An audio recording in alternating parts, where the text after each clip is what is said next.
the trending scene.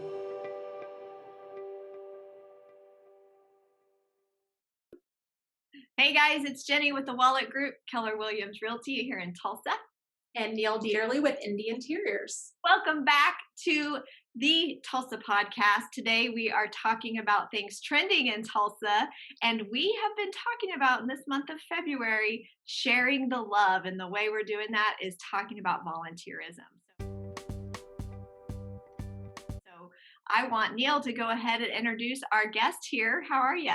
I'm doing well, thanks. We are excited this month talking to all these great nonprofits because you and I both love the idea of giving back and have been volunteers in the community. And in fact, last week talked about near and dear to our heart, the Junior League of Tulsa. It's where we met. And one of the things we focused on really was that it's a great way to meet other women who are like-minded and get out, make some friends, and do some good for the community. And one of the great people that you and I met there when we met each other was Liz Brolick, who is a mover and shaker in Tulsa for sure, and is out now in her professional life, but also doing some great work for the YWCA of Tulsa. So welcome, Liz. We want to hear all about what you've got going on. Hi, thanks, Jennie and Neil. Happy to be here today. Wish that we could do this in person instead of virtually, but it's better than nothing, I guess, right? Someday. Someday. I'll keep saying someday. Yeah. So tell us. Yeah. You're on the board of the YWCA right now. Tell us what they're doing and what they've got going on in Tulsa right now. Right. So the YWCA of Tulsa is on a mission to eliminate racism and empower women. We are working on, we do a lot of programming in the Tulsa area to eliminate barriers for women and girls to help them to be more successful in life. Do that through a variety of means. Obviously, most people are familiar with the PJW Center at 21st and Lewis, which is a health facility and aquatic center, of course, helping women and girls be healthy. We also have a similar center over in East Tulsa that also has a swimming facility and health and wellness center. And so a lot of people know about that side of the YWCA, but what a lot of people don't know are the other programs that we offer. We have a huge department of attorneys on staff that do immigration and refugee work. So all of the people that are coming to the Tulsa area that are working on becoming citizens of the United States, it's time consuming, it's expensive, it's confusing. And so we have a whole team of attorneys that help women and their families get through that process, which is really exciting. We do a lot of work trying to create additional health equities. In addition to the workout facilities, we actually recently launched a doula program to help African American women in childbirth situations.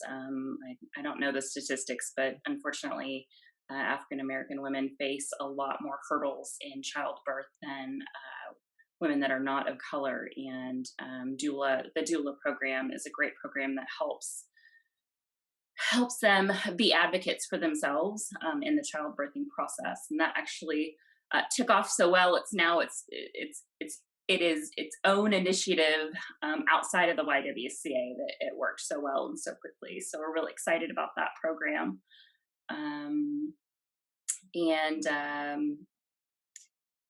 We've got an exciting event coming up.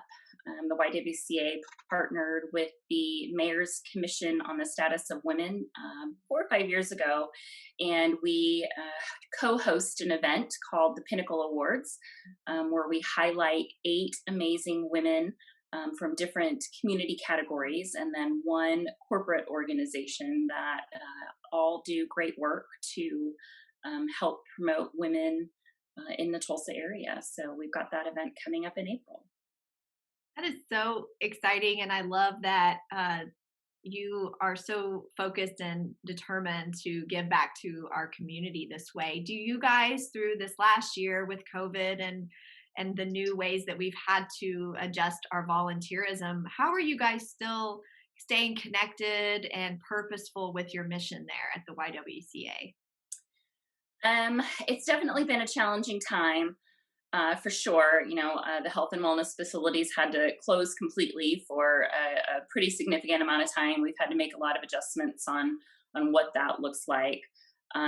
Probably what's been hardest hit is the immigration and refugee services, because now, instead of being able to come to one place and go, office to office, our clients are having to do this. They're having to Zoom with attorneys and counselors and try to figure out that paperwork process, which is confusing in and of itself. But then to have to do it without somebody sitting right next to you, helping you fill it out has been difficult. But the staff at the YWCA of Tulsa is like unmatched, and they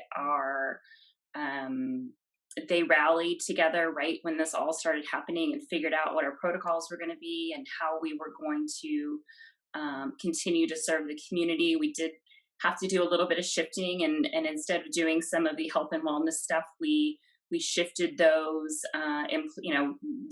Didn't need lifeguards, right? There was nobody coming to swim. But we shifted a lot of those employees, and we did a lot of food giveaways. We were able to help with rent assistance and focused efforts, and monies that normally would have gone to one place. We shifted and sent them in another direction that was more necessary at that moment. What are the needs right now as far as how the community can get involved? Are some of those, for instance, that's fascinating that you have attorneys who are helping people with those kinds of issues. Is that a volunteer need, or do you have other placements that people can give their time and service to? So yeah, I mean, there's definitely opportunities to offer support. We could use a lot of help with people that can serve as translators for a variety of languages. I mean, not just Spanish.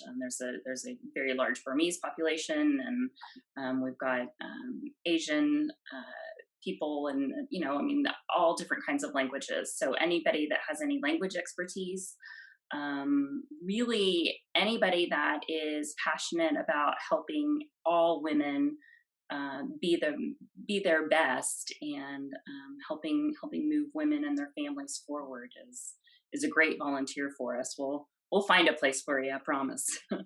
Well, Liz, this is a volunteer placement for you. You're on the board of directors, but you're also a working mom and woman. Yes. So what is it that you do that everybody could reach out to you if they may be able to help you out, not just as a board of directors member, but also as a working mom?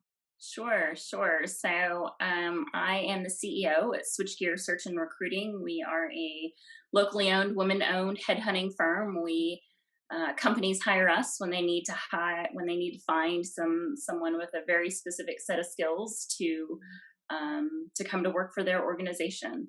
That sounds a little bit like a Liam Neeson tagline, but I never thought about that before. But anyway, No, it's good. But yeah, so we are always looking for people that are interested in, maybe making a shift in their career and trying something new. Well, just because I think it's interesting, and this is all about all things Tulsa, over this last year, have you really seen a dip in unemployment, or what's kind of going on in what's a little pulse on what's happening in Tulsa as far as hiring and firing and all that?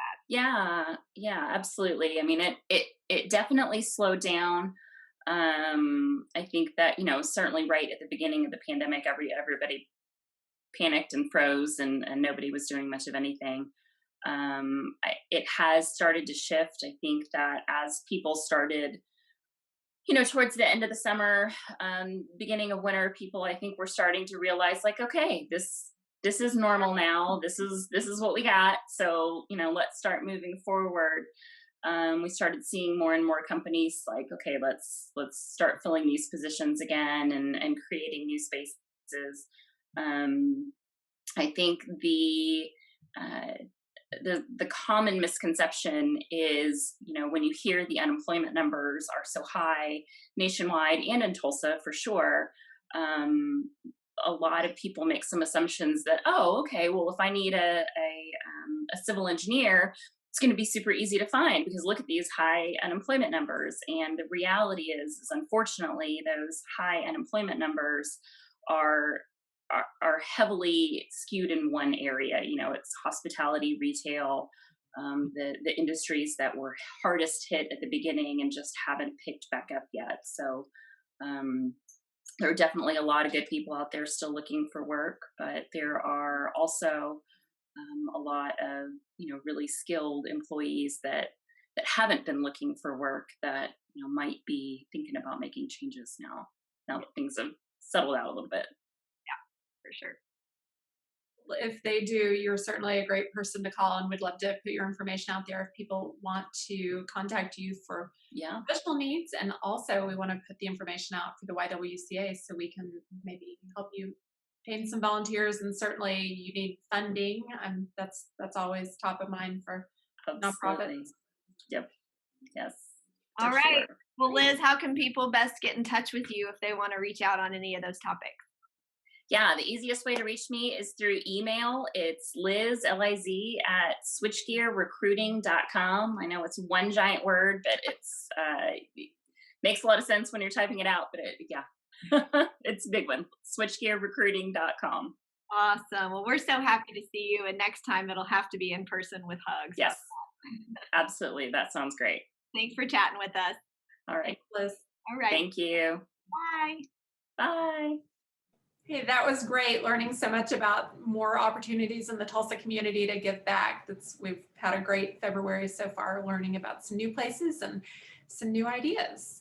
And some old places that maybe have rejuvenated our interest and love for our city, for our town, for our community, and for giving back. So thank you guys for hanging out with us. Make sure that you subscribe, like, follow, share the Tulsa Scene podcast. We're just ready to talk to you next week, right, Neil? That's right. We'll see you next time. Okay, bye-bye.